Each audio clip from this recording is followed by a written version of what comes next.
welcome Stephen Thomas here.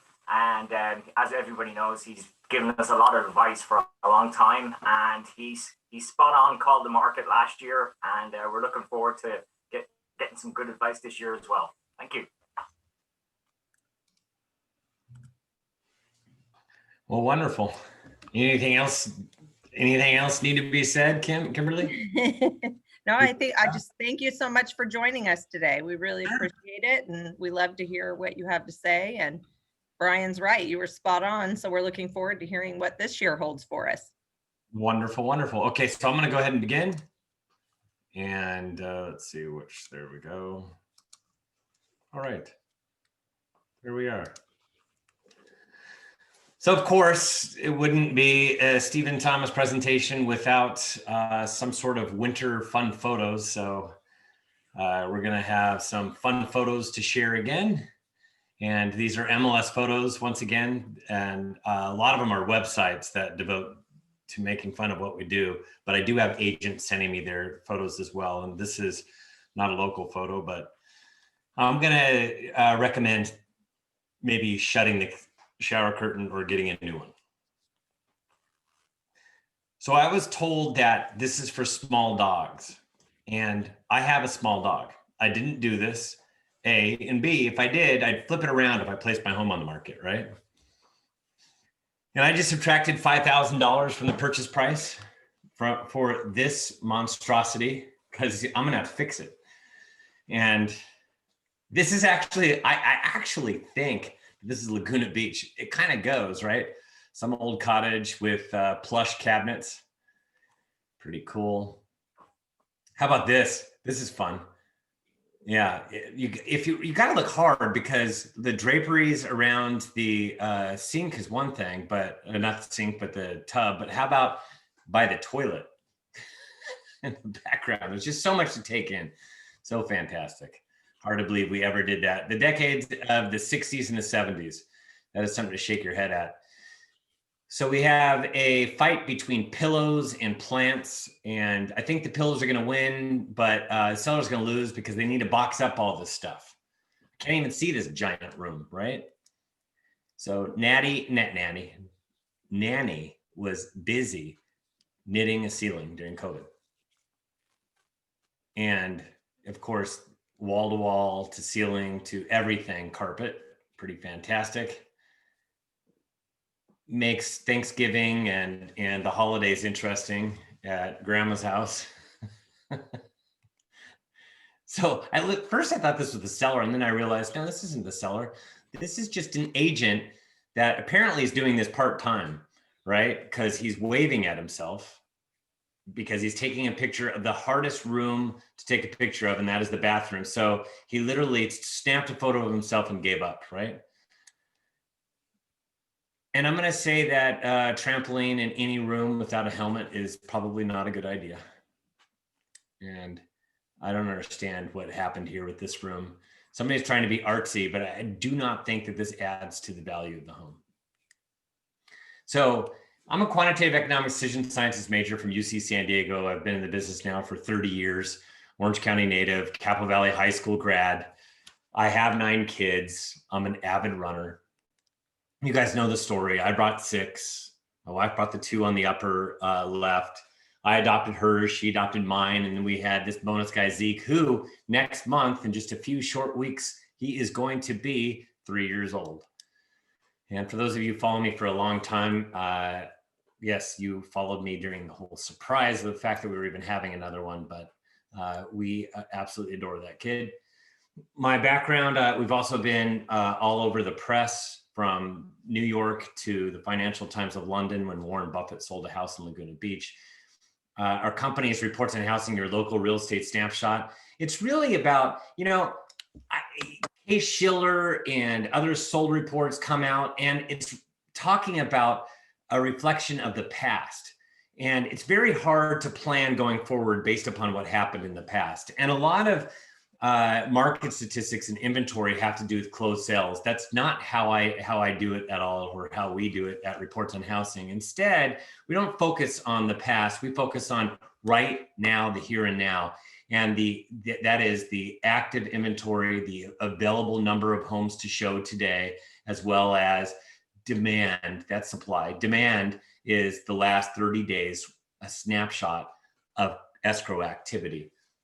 So as you can imagine, if you go 30 days back, we're looking at December 21st, and that was a slower period of time, even though it was busy for a lot of people, but it was slower compared to the rest of the year. And so based upon the supply of homes and demand, the current velocity of pending sales, I can tell from that. We have a formula that we came up with called the expected market time. If you place your home on the market today, when are you going to open up escrow?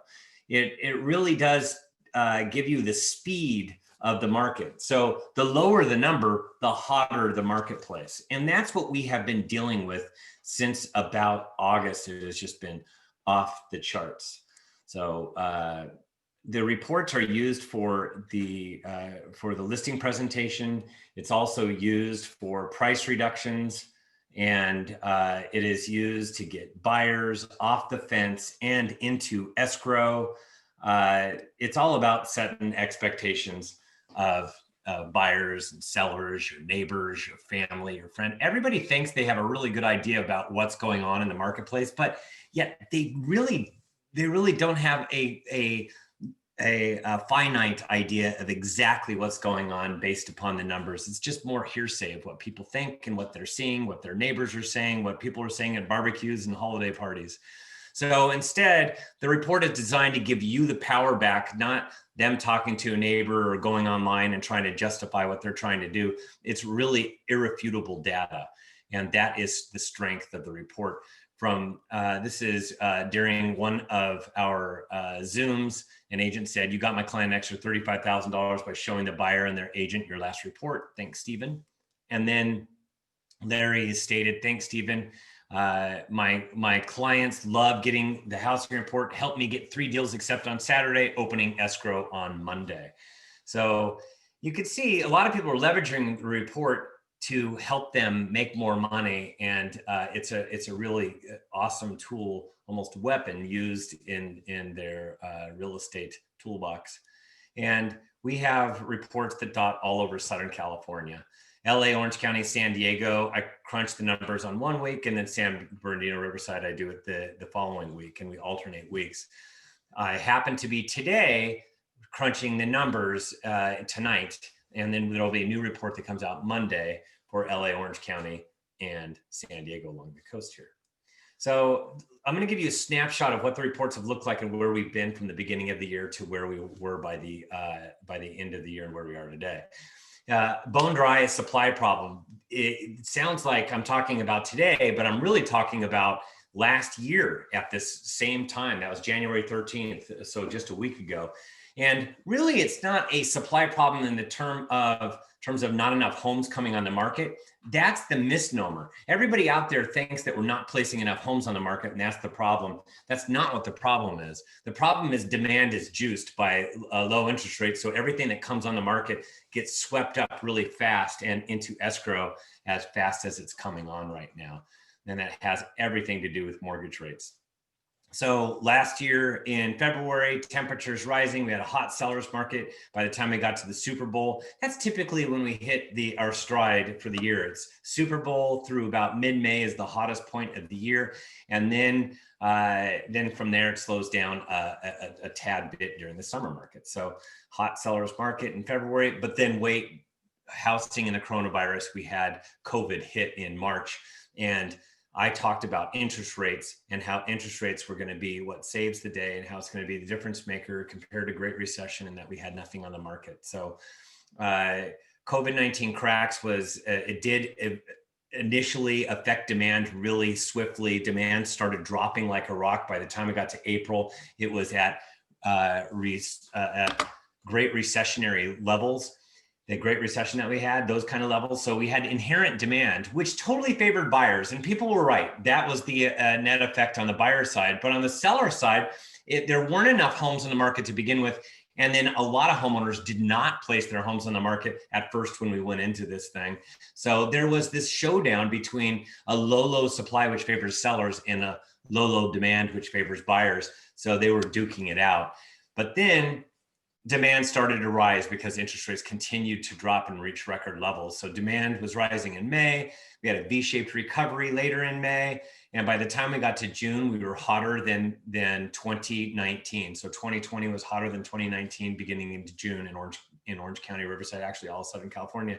Then we had luxury returns. Luxury came back online in July, and I knew that July's closings, August, September on, were going to be really, really strong, and they continue to be strong to this day. A wave of foreclosures, that was the question asked. The answer simple is no, there will not be a wave. I'll get into that. Dangers of overpricing. If you overprice your home right now, this is one of those windows of opportunities where sellers are overpricing it and getting it. So a lot of people are scratching their heads because the values are going up so swiftly. And I've heard cases of a really awesome homes that have come on the market, even at $20 million. There's somebody yesterday that said something came on the market, $20 million in San Diego, sold with, there were 7 other buyers that didn't get this property. It was at $20 million. So you can see it's kind of like there's just not enough homes on the market, and it's creating a lot of extra activity for the homes that are available. But we'll get back to it later on in the year, where if you overprice your home, you're actually going to throw away money. So that will come later on in the spring and summer. Lock it in. So I was saying that you need to lock your interest rates now. You need to lock in purchasing now, because values are going to go up, and so are mortgage rates. Those are 2 things that make it less affordable and more expensive to purchase down the road. I did a forecast. I always do a written forecast. This was the last report of the year. It always is. And at the very beginning of this year, the last report that came out a week ago on Monday was called Blazing Beginning, because we started off the year with the hottest expected market time since I've been tracking this thing in 2004. We were already a hot seller's market from day one. The only other year that happened was in 2013. So go to reportsonhousing.com, click on subscribe, and I'll send you out the last report. You'll get another report that's coming up Monday. There's a whole bunch of links at the bottom. These are emailed to you. You don't have to log into anything. There's a PDF version. There's a Microsoft Word version. There is an Excel spreadsheet with the ability to copy, cut, edit, paste. And then there's excerpts. The excerpts are for public-facing websites, social media, blogs, all that stuff. And then we have charts we update with every single report as well. This thing comes out every 2 weeks, like I was mentioning earlier. It's $15 per month or $150 per year. You get a month free if you use the coupon code 2021NB. That's for you guys. 2021NB stands for Newport Beach. So United States Economic Outlook. Let's get into it. But first, we have to talk about coronavirus. And I totally get it. The American public is absolutely fatigued. We're done with 2 things, and that is COVID-19 and politics. And hopefully this politics one will start to take a backseat now that election and all the drama that unfolded over the course of the last several months is now hopefully in the rearview mirror. But I refer to this thing as the 1-2 punch. So, but we still need to understand politics might subdue a little bit, but we still have this surge of this COVID-19 that is an invisible virus that we're still fighting, even though we have a vaccine. It's been pretty bad. There is the second wave. I've warned against the second wave from the beginning of time, that I was worried about it. All economists were. Why are economists even worried about COVID-19 to begin with? Because it's like what the Federal Reserve said, the path of the economy will depend significantly on the course of the virus. So that is why we follow the COVID, so the numbers so closely.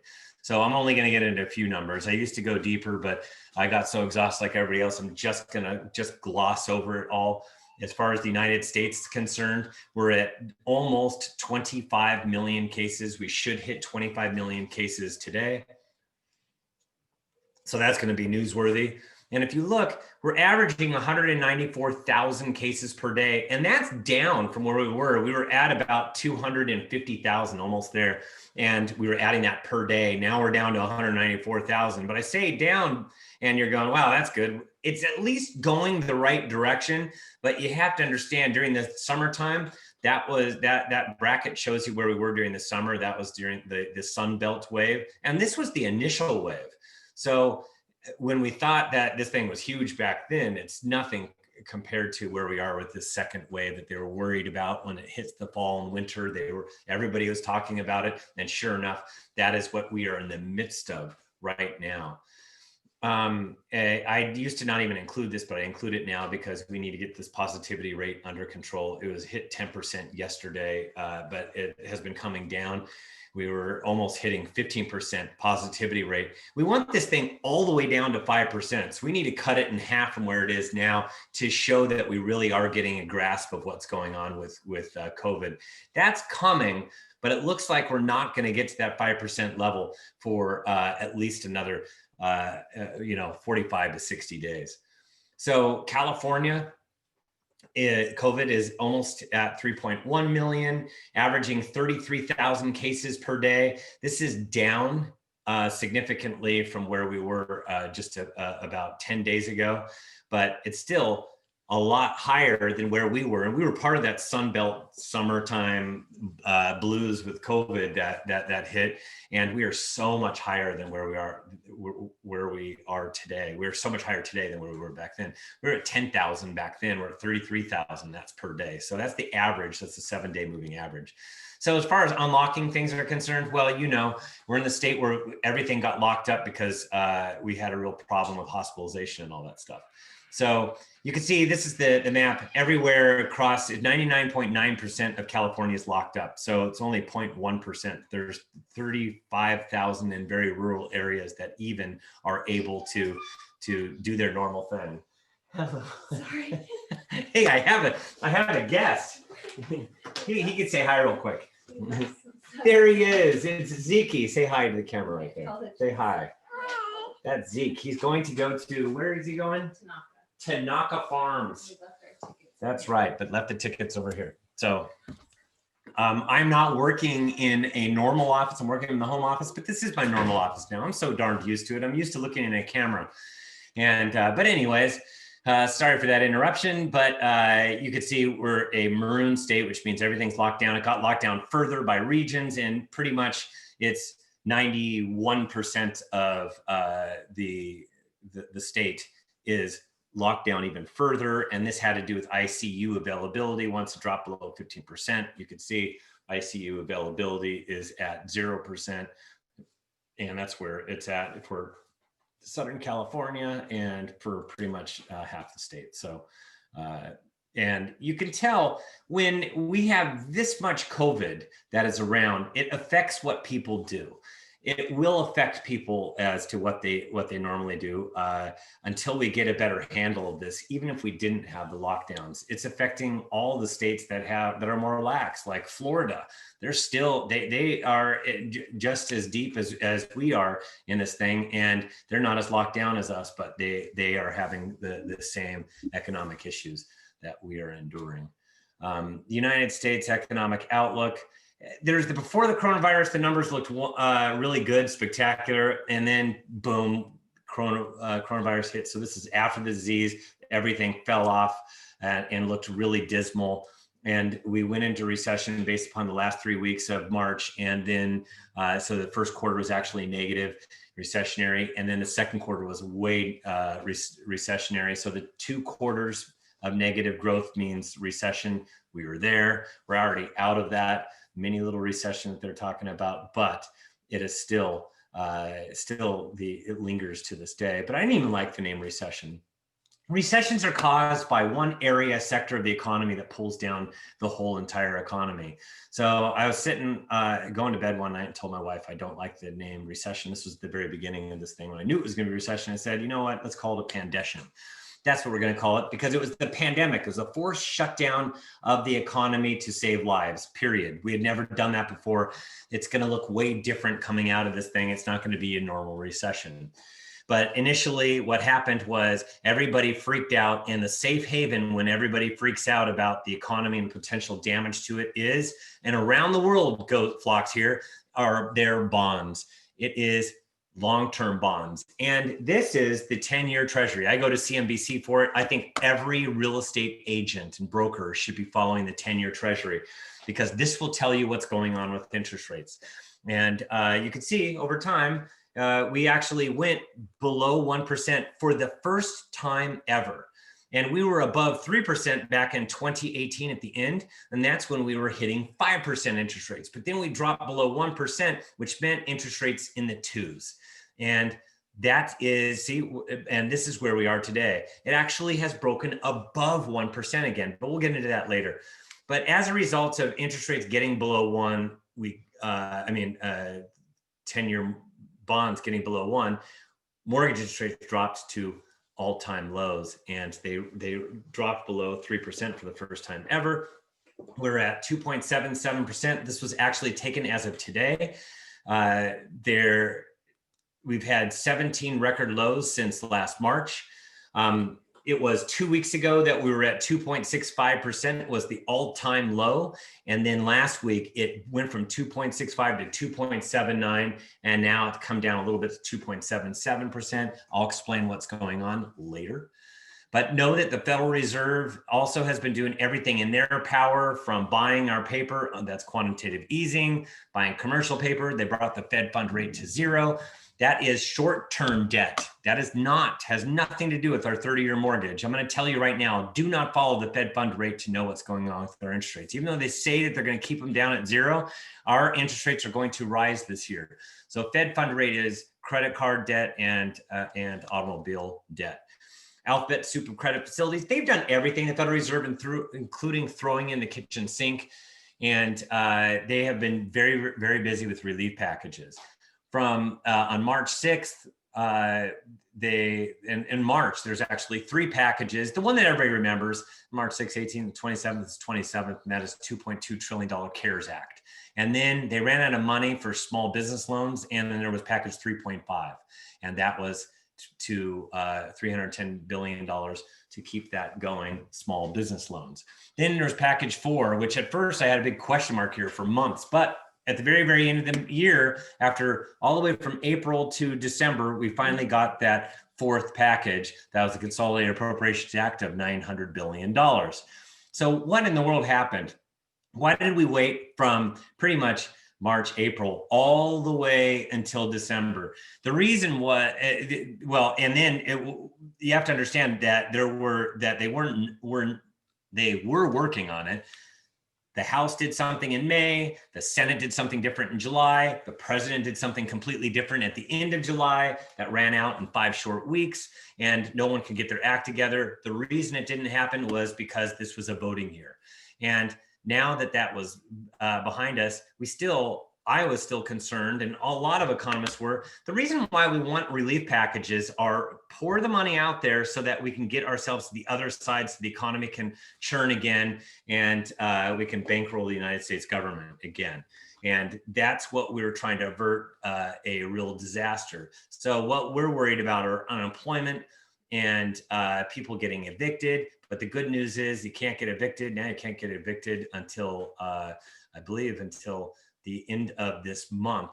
And in Los Angeles County is the end of February, but they're trying to lengthen that out to next September. But I'm worried about landlords. For Pete's sake, the people that aren't paying, that can't get evicted, I mean, landlords, the ones that are totally getting it in the end. So, but there is another relief bill coming, and they're talking about it right now. We'll see. It'll be negotiated and parsed out over the next few weeks, but that is package number 5. And this is going to come probably sooner rather than later, because they want us to get completely over the hurdle to the vaccine. This will probably be the last of the major packages.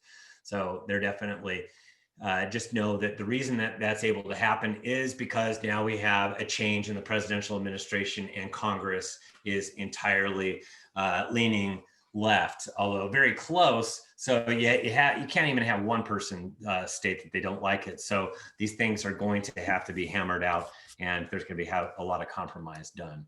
So GDP took a giant hit and a small hit in the second quarter of in the first quarter of 2020, but then the second quarter, that's that second red line that goes way down. That was the worst drop in GDP in the United States history, followed by the best rise in GDP ever in the United States history, quarter 3 of 2020.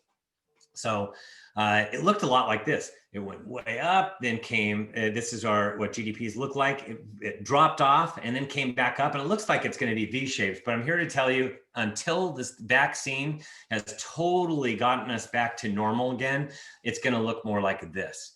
So it's not going to look as V-shaped going forward. And I'm thinking that we're not even going to hit that line where it looks like we're back to normal again until about 2022. So that we still have some room to definitely improve.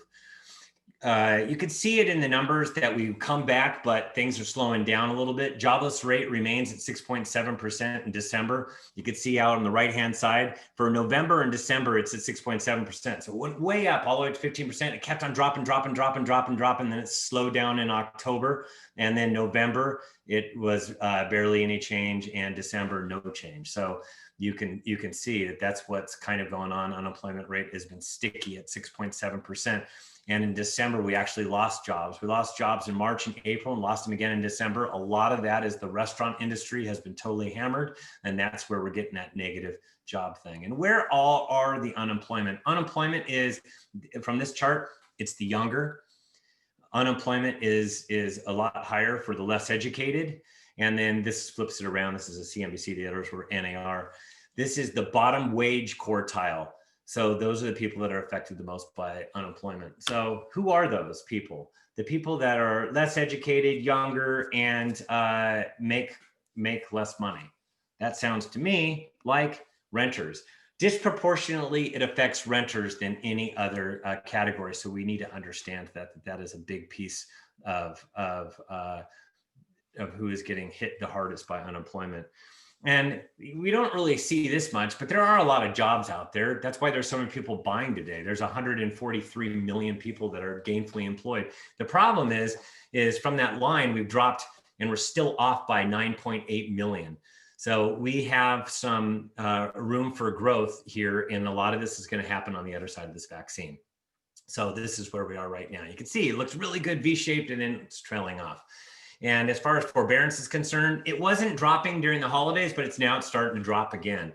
And it dropped from 5.46% to 5.37% last week. It's in the last couple of weeks, it went from 2.8 to 2.7 million. So this is dropping more and more. We're at 4.3 million in June. So you can see we've already stripped out quite a bit as far as people that are currently in forbearance. And the 5.4, that is all loans that are out there. Purchase application index, this is forward thinking. These are all the people getting loans because they want to purchase. And it was 9 weeks when we went into this pandemic where it was negative. It was negative year over year. And now it's up 15% year over year. This was as of yesterday. This came out. 15% year over year. And now it's 35 weeks straight of year over year growth. And this is pretty solid because if you remember a year ago, the market was pretty darn good for a beginning of the year. So what we're comparing is a good year. And that just shows you how excellent the current demand is in the marketplace. And as far as when is America going to be back, because it will be, what are we looking for? So I highlighted the ones I'm still concerned about. COVID-19, still a concern of mine because I don't know exactly how the whole thing is going to play out. Unemployment, absolutely, that is a concern of mine. And mainly, a lot of that unemployment comes from hard-hit industries. So we're watching entertainment, we're watching,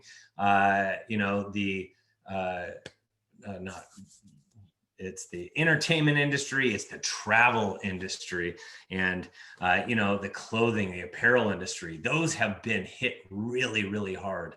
Core retail sales, I'm not really that worried about. It's not been off as much as people thought they were. And matter of fact, there have been months where it's been absolutely awesome. Manufacturing is I'm not even that worried about. New home sales, absolutely not worried about. They've hit record numbers of contracts of available homes. Their numbers are down to where they have actually unbuilt homes that they have contracts on. So they're at a supply state that we've never seen before.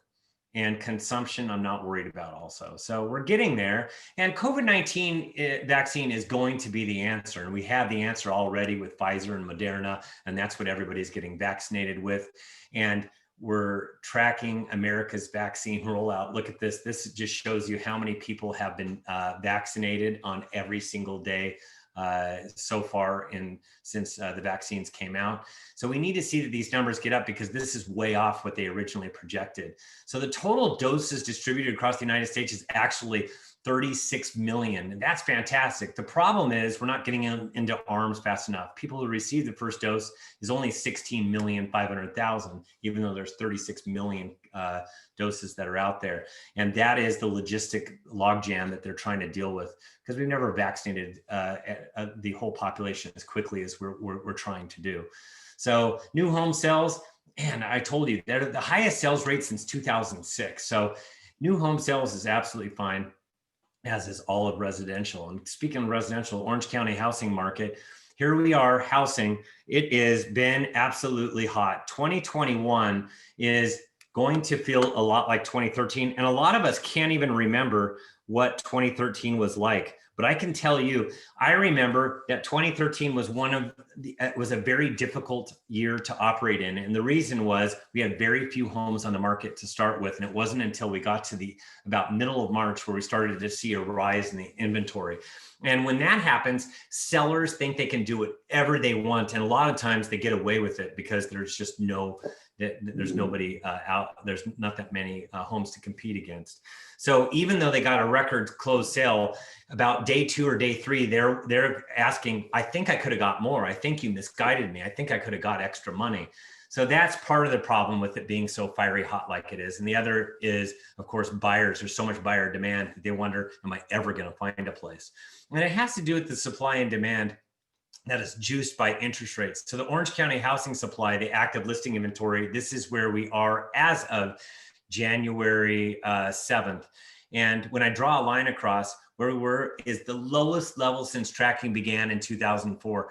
And you can see around the middle of this, that was 2013. We're below that level of where we were in 2013. And we're very similar as far as demand's concerned. So the market actually right now is hotter. And I'll get into that, but here's where the active listing inventory was on January 7th. On January 7th, we were at 2,633. We actually dropped 2% or 42 homes since the December 25th. That was the prior 2-week period.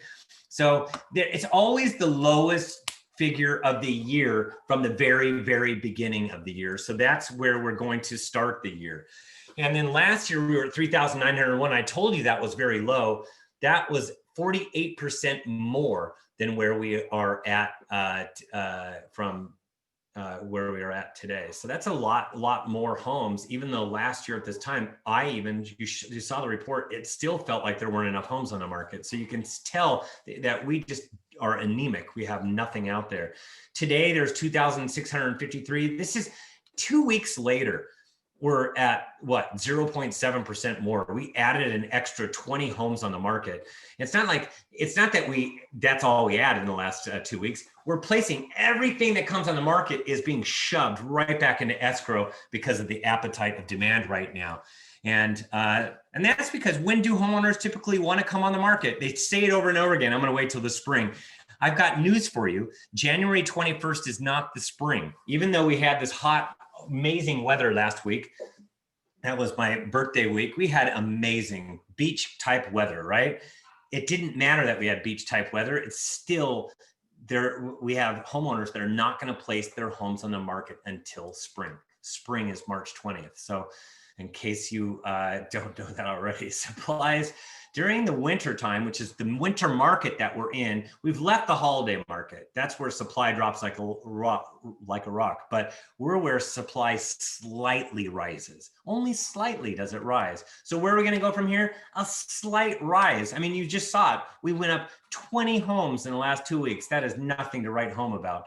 And then from there, once we get to spring, it's going to then continue to rise, but not at a great clip that I'm going to be so happy about. It's not until interest rates start to rise further along in the year, which I think is going to happen in the middle of the year, that we're going to get a little more of a softened demand, and some overzealous sellers are going to remain on the market, and we're going to see the listing inventory continue to rise further.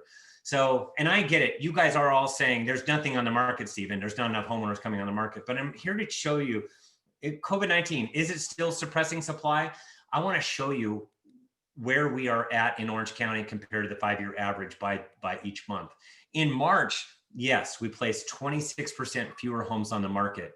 In April, 50% fewer. In May, 25% fewer. In June, 15% fewer. In July, we actually placed 3% more homes than the 5-year average. In August, 7% more. September, 23% more. October, 16% more. November was 7% more. And then December, 26 more.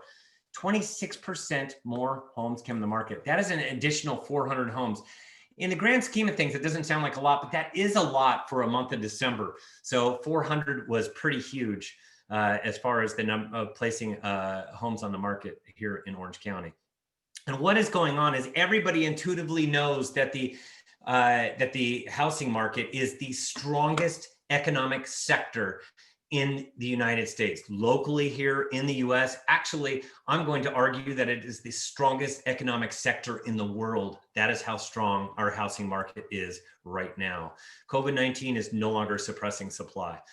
Yet, there was a hole that was created. We did our best to fill this hole, but the missing for sale signs from March to June was, 4,655 missing for sale signs. And people said they were all going to come back, and I told them, you guys are so full of malarkey.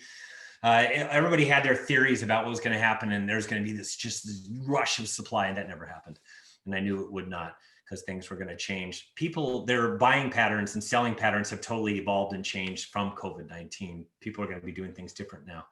We are all changed. For all of 2020, we shaved that 4,655 down to 227.25. It's down, it's off by 7% compared to the 5-year average. And you have to understand that sounds like a lot. Right now, we're adding more homes on the market, and that's all that matters. Is we've been doing it for such a long time that we should be accumulating extra homes, but demand is just so juiced. Across the board, you can see all of Southern California has less homes on the market compared to the prior year. LA is the only one that's not as significant as everywhere else, and that's because LA, there's a lot more people moving out than are moving in. And so demand is still really good, but they're out of the 5 counties, they are the slowest. So here's what we need to print out, slap this on a side of Charmin, hand it to every buyer so that they understand exactly what to expect for the housing market. And that is potential buyer, hi, I'm looking to buy a house, how's the market? And then you tell them, remember back in May when you were looking for toilet paper? Yeah, just like that. So they need to understand that it's going to be really hard to find so hand them that toilet paper, hand them a pencil with a pencil sharpener and tell them you're going to have to sharpen your pencil. You may even have to go above asking price. So Orange County housing demand has been absolutely powerful. COVID-19 is not suppressing supply, and that is because we were an essential service. And after we were all scared to death for the month of April, we said, forget about it, let's go sell houses. We put on masks and social distance, and put on gloves and put contracts on doors, and boom, we were back in business. Also, what helps are mortgage interest rates. The record low interest rates totally helped us out as well. It has been the rocket fuel that has been just jettisoning everybody right in front of our listings, so that they'd clamor to purchase. The big asterisk I say is price this thing as close to fair market value as possible.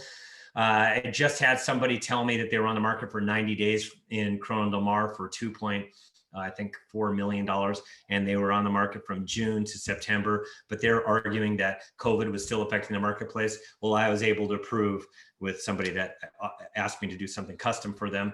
I was able to show that it was hotter than the prior year from June through September in Corona Del Mar, and it hasn't really changed much since then.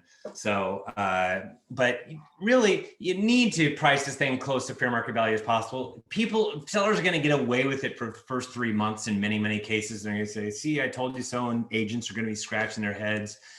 But my whole thing is price it as close as you can fair market value. Make sure that you clean up the property so it's in mint condition, shows like a model. That's the big thing, because you want to take advantage of the bidding war that ensues. If you overprice and you miss out, which is what's going to happen later on in this year, you don't get to take advantage of this bidding war. And this bidding war, actually, I've heard goes all the way up to the millions in the luxuries. So if it's a really nice piece of property, there happen to be a lot of people that are looking to purchase, even in the luxury price ranges. And this was a $1 million listing that ended up selling for $1.2 million. The agent said they used one of my reports to leverage the sellers to sell it to price it on the money, according to the appraiser. And look, they had this line going down the street, and they ended up getting 9 offers on it and sold it they were listed at 1, sold it for $1.2 million.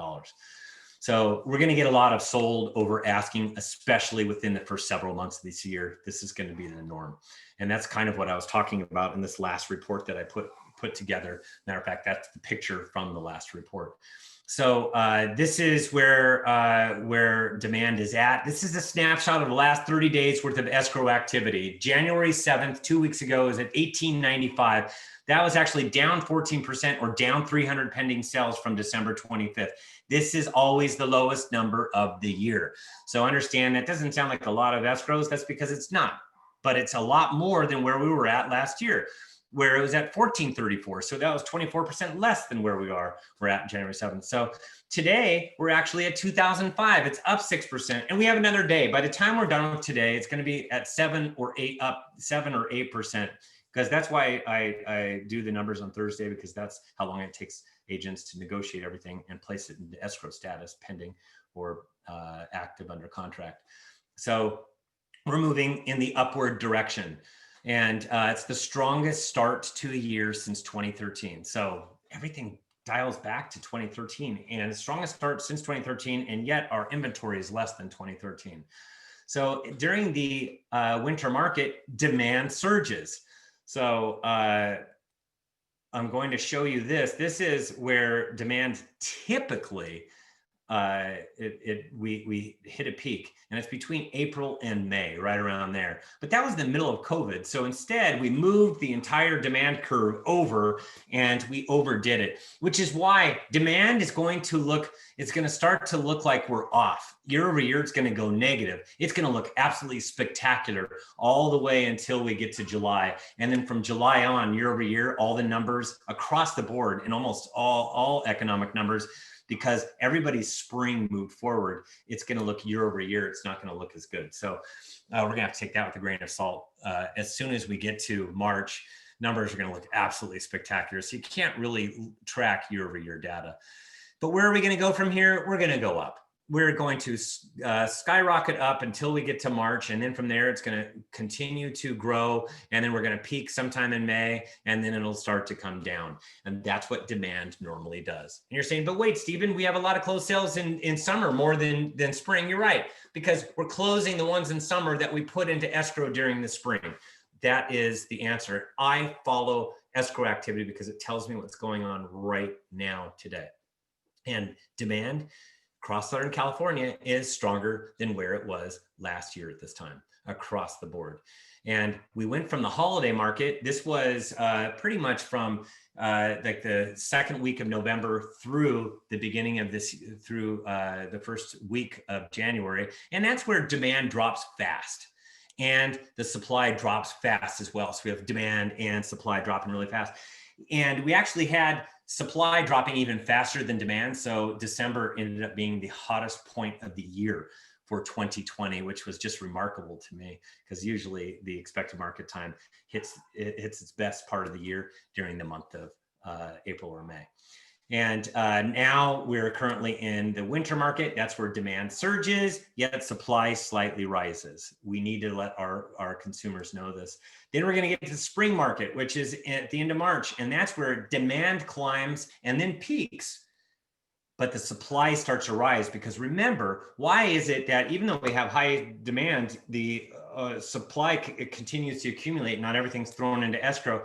Because we have some overpricing going on, and we just have so many more homes coming on the market during the spring, because that's when all homeowners say, I'm going to place my home on the market in the spring. So that's why we get a supply rise, and it continues to rise through the summer. And but that leads us to the expected market time. So that's how fast we're going. If you look at how fast we're going on the 55 freeway, it's 130 miles per hour. You know, we can get killed doing that. So unfortunately, it's only going to go from 130 to 140 miles per hour going forward over the next few weeks, over the next course of the next couple of months. So the expected market time, this is where we're at right now. As of January 7th, we're at 42 days. It actually went up 5 days from December 25th to January 7th. And that's also typical. That's where demand even seizes even more, and the inventory doesn't drop as fast, only for the last couple of weeks of the year. Not a lot of activity going on there anyways, but year over year, we were at 82 days last year, 42 days this year. Big difference as far as the speed of the market. This is a hot seller's market. Anything below 60 days is a hot seller's market. Today, we're at 40 days. So we've dropped 2 days so far, and it will continue to drop from here. And it's the lowest start to the year since tracking began in 2004. So just know that. And as if I show you where we're at right now, it's the lowest levels since 2013, where we are currently at, even right now today. And where we are in December, at the end of December, was at 37 days. And the lowest level ever was in mid-March at 33 days. I actually think that we're gonna travel below 33 days by the time we get to March of 2021. And this below blue is a hot seller's market. That's where property values are appreciating, and that's where we are. That's where we have been since, you can see, pretty much from June on. It's been pretty darn strong. And between the blue and the black is a slight seller's market. That's where sellers get to call more of the shots, but values aren't appreciating much. And above that is a balanced market and buyer's market. We're not even close to that. And where are we going to go down? I told you we're going to go down to record levels for the expected market time. It's going to go below where we were in December. And then once we get to the spring market, where more homes come on the market, we're going to start to see the expected market time rise. And so just expect that. And as far as Newport Beach is concerned, it's an expected market time of 89 days. And last year was actually at 148 days. And remember, these are actually high. Corona del Mar is a little bit higher than where it's been over the last month, but that's because it considers a lot of the holidays. It will fall from here, but it's at 153 days right now. It's at 214 last year at the same time. Newport Coast is at 285 days. Last year's at 207. That's the other one that I think it's going to be corrected when I crunch the numbers tonight. It just has a lot to do with it being the last couple of weeks of the year. Really, everything slows down and a lot of things close out by end of year. Laguna Beach is at 149 days. Last year's at 259. Costa Mesa is at 41 days. Last year was at 77. Irvine's at 54 days. Last year was at 93. Huntington Beach is at 34 days. Last year was at 89 days. You get the overall gist. It is a very hot market out there right now. So home values are on the rise. They have been on the rise for quite some time, and we can expect that to continue. And I understand buyers are going, oh my gosh, this is impossible. I can't even do anything in here. I'm going to wait. And that's why I did these reports saying lock it in. It would be foolish to wait for interest rates to get higher and values to get higher. That is not a wise choice. The only thing they have to blame is low mortgage rates. And I'm actually rooting for mortgage rates to go higher. And the reason for that is they're causing all of our issues today. So if you look at this, we have interest rates right now of, right around that 2.7%. 2 weeks goes at 2.65%. So it's hard to update these all the time. But at 2.7% versus 5% where we were 2 years ago, November of 2018, the savings for a $700,000 property is $900 per month, $11,000 per year. The savings are huge. And prior to the Great Recession, we were at 6.35%. The savings are even bigger. It's at $1,500 per month or 18 grand per year. You can understand why there is such a feverish pitch right now. And as far as affordability, 2 years ago, if you're looking for a $3,000 per month payment, a 20% down payment there, you were looking at 5%, not even a $700,000 house, just about a $700,000 house. Flash forward to today, you're looking at a $925,000 house. The only thing you did differently was you're purchasing today with low interest rates. It really has a gigantic impact and gives you strength in purchasing power. So And there's still buyers sitting on the fence going, I'm going to time the market. I'm sitting there going, what in the holy crap, or excuse my language, but what are you waiting for? I heard a lot of people say, well, it's an election year. And I was going, there is nothing to that. Please stop talking about the election. I cannot find any data in Southern California. The only data they can even find was like a 0.5% for new home sales data that they had to go back 50 years. It has nothing to do with our local residential resale market. Foreclosures, that's what they're also waiting for. I'm going to wait for all these darn foreclosures to come. There's going to be a big wave. Yeah, you know what? Surf's not going to be up. Back in 2008, we had 6,000 short sales and foreclosures available on the market. 6,000. And here's where we are today. We're at almost nothing. Today we're at 9. There are 9 foreclosures and short sales. And of course, a lot of this has to do with the moratorium on that FHA and Fannie Mae and everybody else they're not doing any kind of foreclosure activity. And they've even lengthened this out further through the end of February now. But once they even get going, I'm going to tell you, there's still not going to be a wave. And national delinquency rate is what a lot of people bring up. I've read all the blogs and heard all the YouTube posts and all these people that I call them perma bears. They're always rooting for things to go down. And I'm here to tell you, it's not going to happen. They're actually wrong. And the reason for that is because a lot of these people in forbearance actually have equity in their homes. They are saving for a rainy day. Savings rates are up. People went into forbearance because they were scared to death of what was going on. And anybody can be in forbearance, pretty much. That was the way that it worked. Well, 77% of everybody in forbearance had at least 20% equity.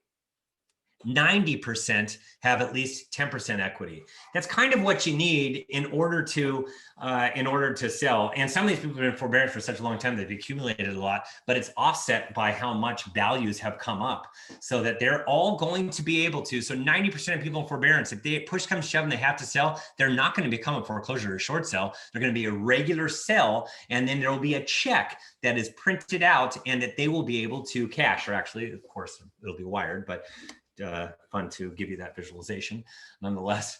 And delinquency rate is, of course, they say it's really high. Well, it includes forbearance, and forbearance now, I told you, it's dropped down to 5.37%, 2.7 million people. Only 10% are vulnerable because they have less than 10% equity. So those are the people that are vulnerable. That's 270,000 people. And if I'll tell you a little bit more than half, let's call 150,000 of those people become foreclosures or short sales.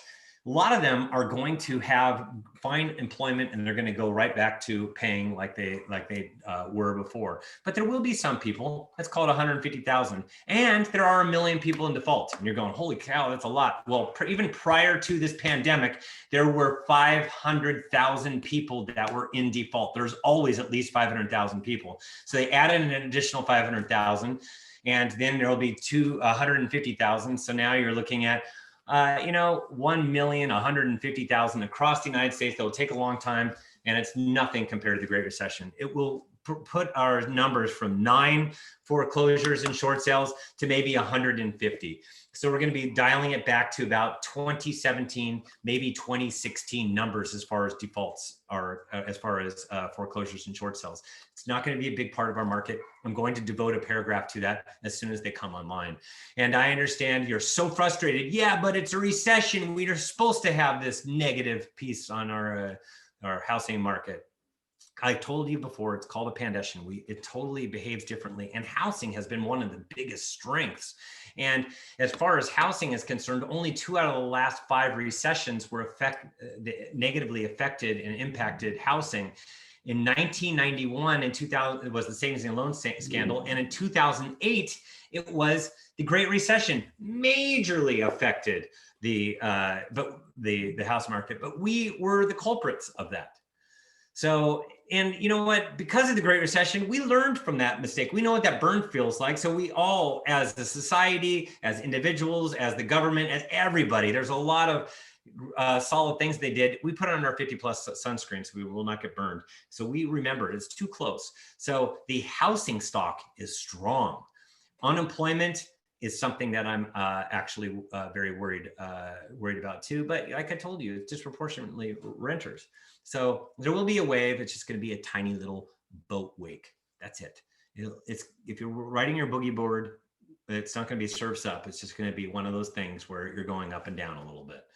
So, and I understand there's going to be buyers kicking themselves going, gosh, I wish I would have purchased when interest rates were 2.77% where they are today and values were less. And sellers, please, for the love of God, stop licking your money and going online and going to these engines to try to find your property value.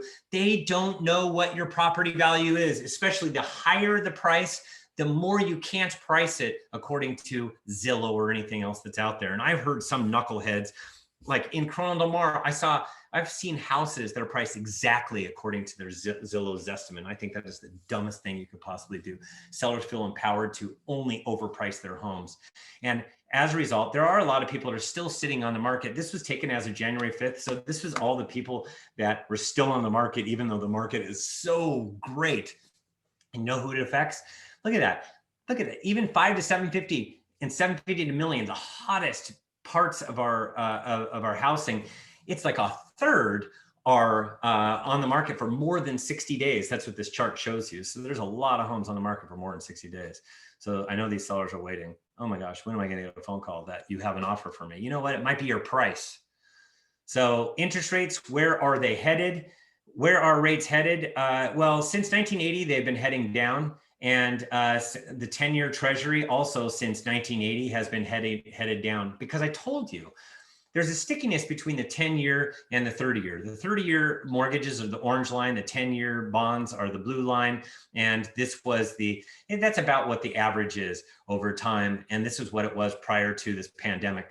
And then once this pandemic hit, it got really big. And we should have had interest rates around 2%. The reason we didn't is because of a capacity issue, and the underpinnings of lending actually broke. And then subsequently, they've been fixed. They've come back online. They look really solid. So now any movement in the 10-year treasury is going to change the 30-year mortgage, which is what we have seen. Because the United States 10-year treasury has, you could sell, this is where we were in 2018. We were at 5% interest rates. The 10-year was more than 3%. And then it dropped all the way over here where it was below 1%. That's where we had interest rates in the 2s. So you can see it has a lot to do with the 10-year treasury, what happens with our 30-year mortgage. In the last 6 months, it's been going up. But you're saying it's been going up, Stephen. How come we haven't seen interest rates come up and we've seen them go down and hit record levels? And that's because I told you that there was too big of a gap before. That gap narrowed to where it needs to be. And now, if you look at the arrow on the right-hand side, where that arrow was, the very right-hand side, you can see we went way up. And when we went way up, that's where we went from 2.65 to 2.79%. And now it's back down to 2.77% because we've eased a little bit. So it really is following this 10-year treasury now. And what will make it go up? Vaccine news, good vaccine news, another relief bill, more stimulus, more good job reports. There's going to be great economic reports. And I'm here to tell you that we're going to reach an economic boom on the other side of getting COVID. I've already talked to people that have had the shots in their arms and they feel empowered and they want to go hog wild. They want to go to restaurants. They want to go vacation. They want to do a lot of different things and they feel empowered to do that. So I don't think you're going to be able to hold people back on the other side of this thing. And as a result, 10-year treasury is going to rise and soar interest rates.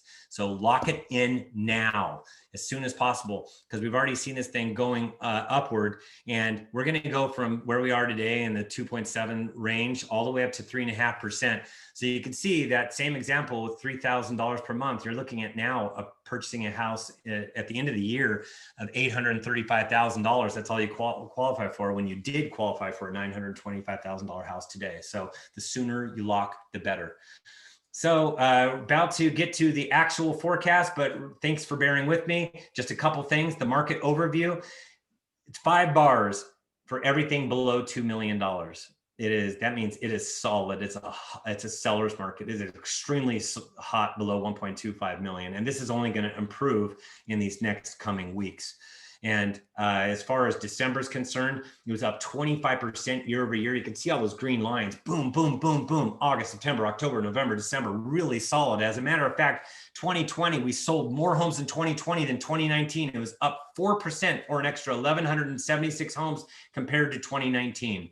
And luxury, man, check that out. Look at July, then August, September, October, November, December. It didn't just barely beat it, it creamed the prior years. December 2020 was at 577. We've never been above 500 prior to when we hit it in August. And we've never been above 600 before. And then we hit it in September and October. 577, that's up 66% year over year. 2020 is a record year. I'm here to show you luxury home sales. It is just way up compared to the prior year. And luxury homes now for Orange County, I'm actually going to change this. It's now it went from 1.25 million plus.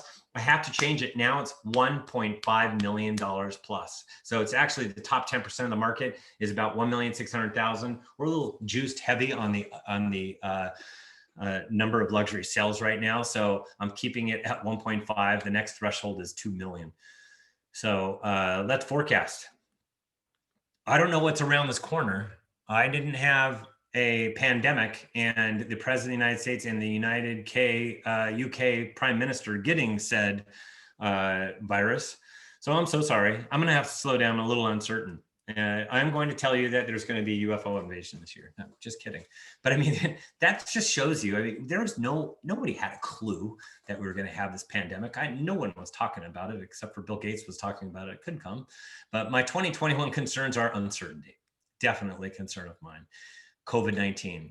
I don't know how this is going to totally play out, as I don't know what the vaccine timeline is going to look like. We can already tell it is a completely different timeline than what everybody originally thought, that people that were going to get inoculated just in the first month and a half. And Washington, D.C., of course, hopefully that stops spinning around as much and we get less news coming out of D.C. And travel industry, that is a concern of mine, as is unemployment. And values rising too fast. I don't like how fast values are rising. We can inflate a bubble and it makes us more sensitive to interest rate swings. So if interest rates go now, I used to say 5% was the threshold, but if interest rates get to 4%, our market is going to slow down significantly with 4% interest rates. And the only way they can happen is if the economy heated up too much. But like I told you, at the end of the year, we'll be 3.5%, so we should be fine. Unrealistic sellers, they're a concern of mine. So my 2021 forecast is distress rises slightly. There will be no wave. Return of the unrealistic overpriced seller. I'm so sorry, you have your homework cut out for you. Normal housing seasons with better activity than 2020. First half is going to be a scorcher. So that means spring is the best, then summer, then fall, then the holidays / winter. And record low to start the year, 2,500 homes. I was saying this back in September. We hit it. We beat 2013. I knew we were going to. And rise in active inventory, 5,000 to 6,000 homes. That's where we're going to get, which is below our averages. Appreciation in 2021 up 6 to 8%. So we're going to get a lot of appreciation this year. It could be even hotter if we keep interest rates down too low for too long. But like I said, I anticipate interest rates to rise. Upper ranges thrive in spring, summer, then slow for the last third. So if I had a luxury listing, this year would want to place the home on the market in March, April. I'm not waiting until September, October, which we were able to get away with last year. And that is entirely because it had everything to do with COVID. So I want to do the smart play and get it while it's good, get it while it's hot. And continued increase in move up sellers, domino transactions. There will be more where one sells, then another sells, and another sells. You need all three to close, that type of thing. Closed sales up 4 to 8% compared to 2020. 2021 is going to be a stellar year. And buyers are going to be motivated by low rates. They're going to be willing to stretch, especially these first few months of the year. So we're going to get over asking price solds. And interest rates start at where we are at, right around 2.75%, growing to 3.5% by year's end. So go to reportsonhousing.com, click on subscribe, and skip this just a couple times. That's $15, right? Or you can go to Starbucks, or you can get lots of cash, then go back to Starbucks with all of your cash winnings. It's better. It is better than Vegas. I mean, you really will make more money with the housing report so that you can spend it on as much Starbucks as you want. So $15 per month or $150 per year, that's how much it is. You get a month free if you sign up utilizing coupon code 2021NB. If you sign up for the yearly, you will not be charged until 30 days from now. Sign up for the monthly, you won't be charged for 30 days from now. So you can see, and you can cancel at any time as well. So just remember, I have 9 kids if you do that.